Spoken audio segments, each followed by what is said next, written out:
So you guys were I'm hearing a lot of you guys wanted a theme song shortened, so here we go.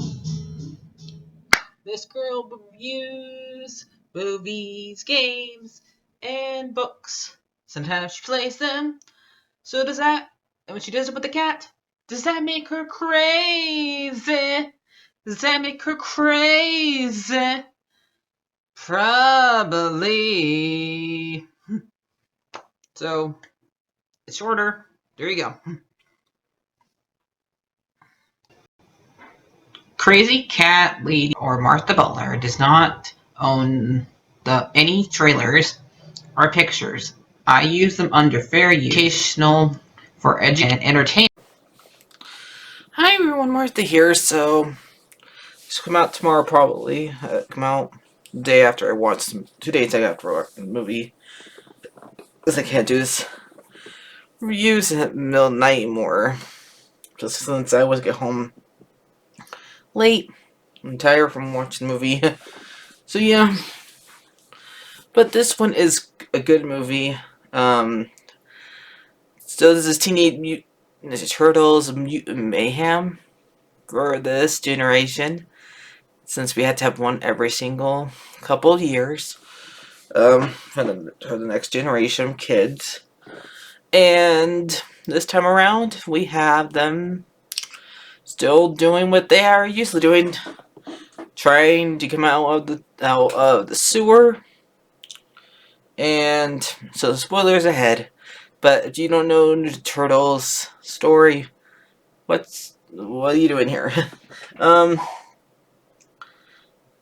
And they're just going grocery shopping basically. But they stay out way too long to go watch a movie. But not just any movie, Ferris Bueller. It's nice to see that Ninja Turtles still stays to their 80s roots. Even during this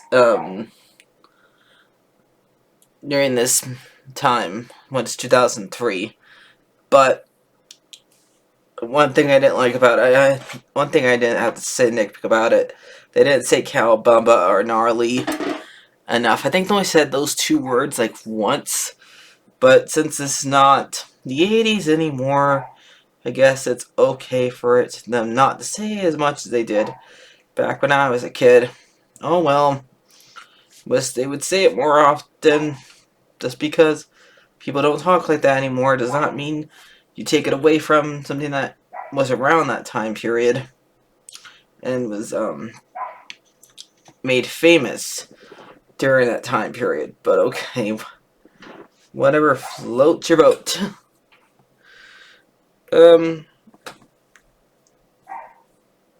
And so there's also too much puking in this movie. They had like 2 scenes that had too much puking, and I don't like puking. Who likes puking?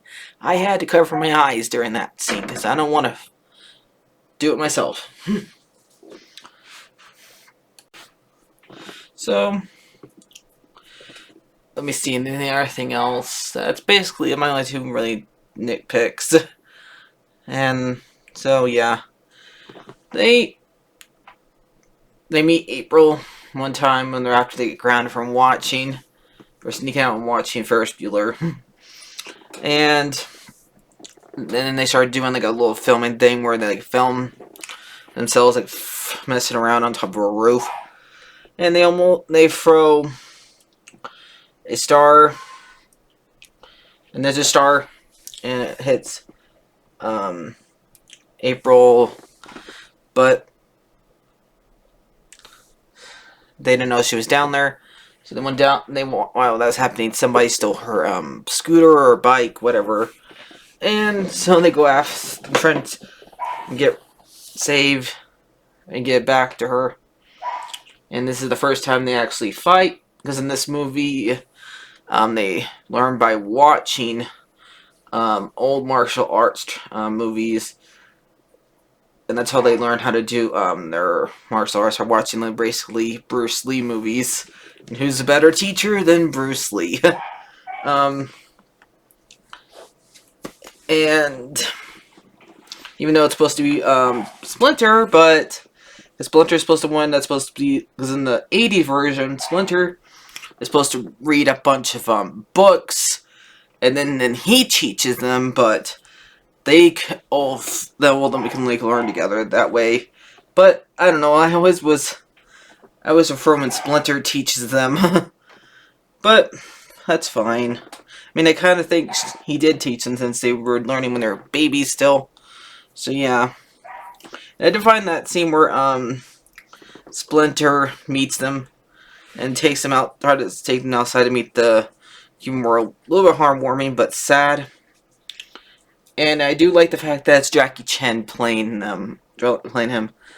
We don't get to hear him act that much as we used to, because since how old he is, and he is getting up in his years, so I don't think he does that much martial arts movies anymore.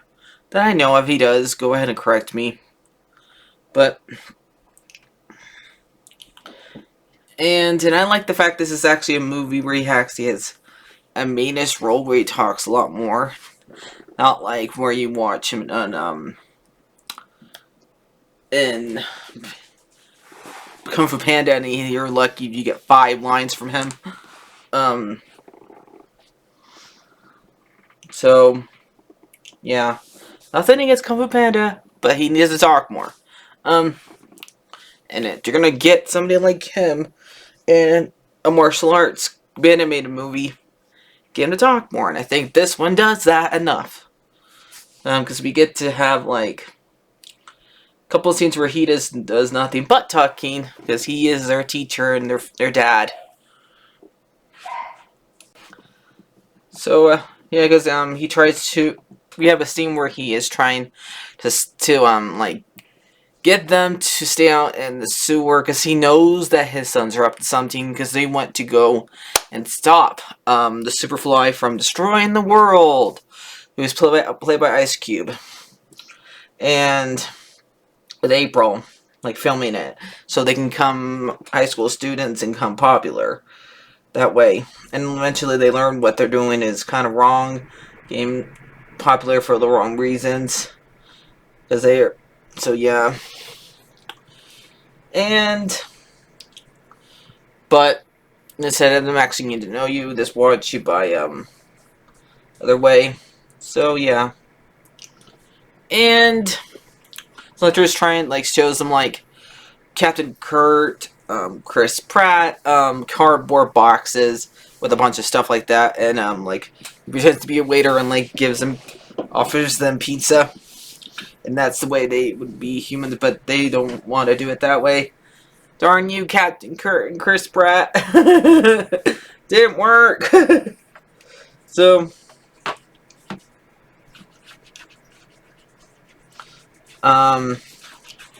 so they go off and try to save, and they meet the Superfly, because in this version he has to be Superfly instead of just Fly, because Disney owns the rights to the movie Fly, so they have to pick a different name. So yeah. And so they tried to like talk them out of it since there's so many of them. And eventually Superfly says nope. Because in this version it's Doctor, the guy who makes Superfly, Doctor the Doctor who makes robots in the show and works for Splinter. He's the one that drops the mutant thing that turns them into mutants, and the same second that turns the fly into a fly, to a mutant fly. So all the same incidents from its affect each other. So yeah. And so they're like saying they were kind of related since some same thing happened to them. So, and on the same time period. And they're being hunted by like scientists, people who I think are kind of related to Splinter, but we don't see them until like the very end. I don't know who this scientist lady is, but yeah, she might be a new character. One of those things like after my time period, or from being a fan of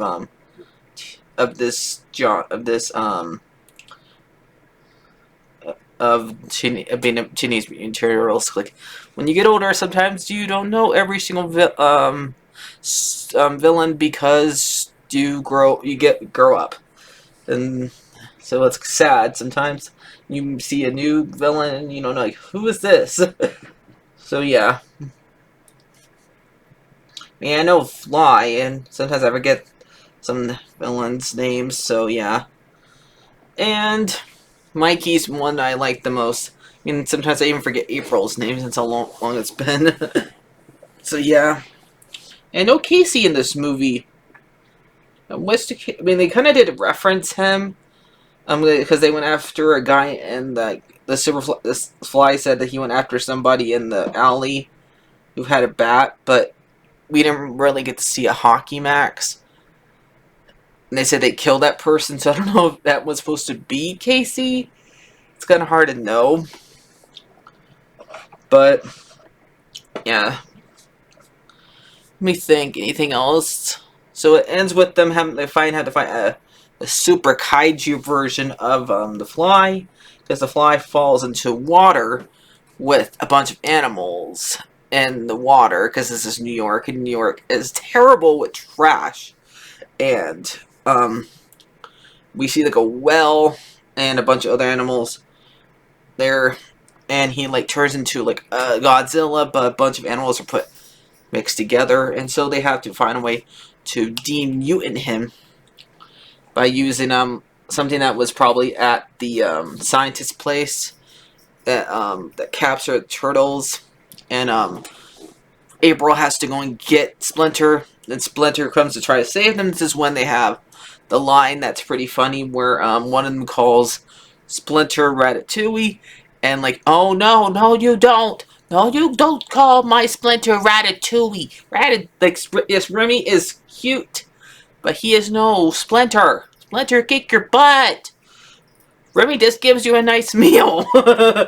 So yeah, he did kick their butt. And because he has, I mean, like, for a little bit he like runs around and like they like throws steps at them, but then when he gets a hold of old Ninja Turtles weapons, this is when he kicks their butt. It's like, no, you don't call him, you not compare him to a chef rat. You will kick your butt.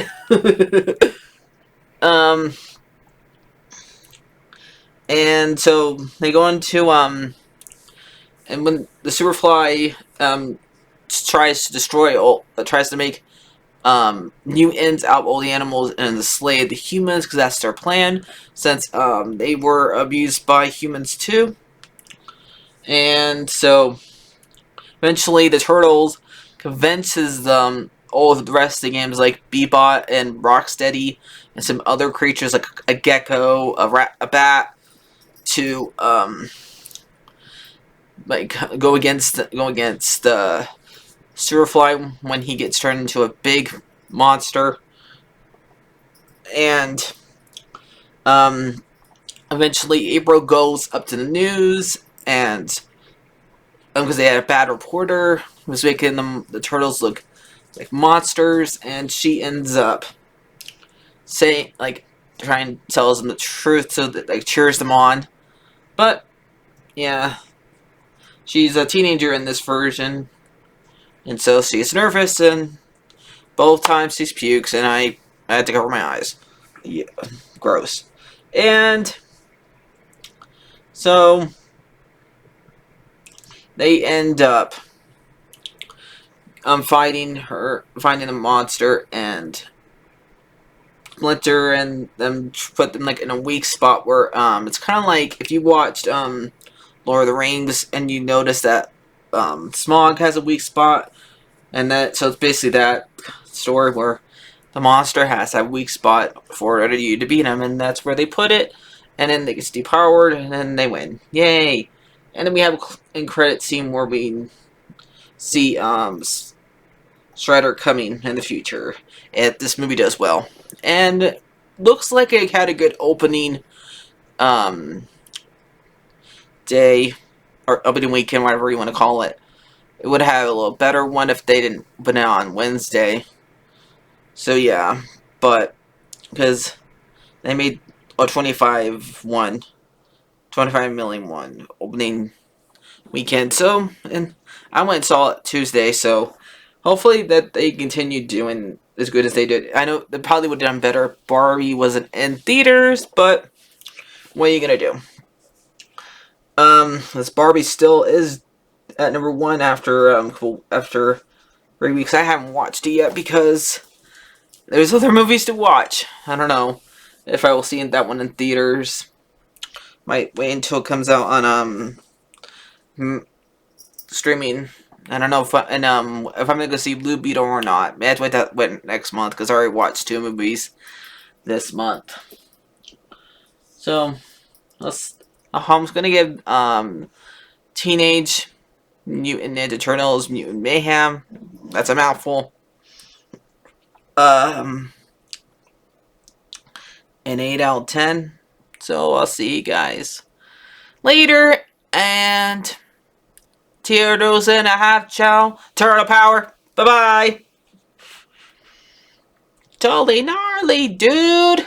Galabunga, dude.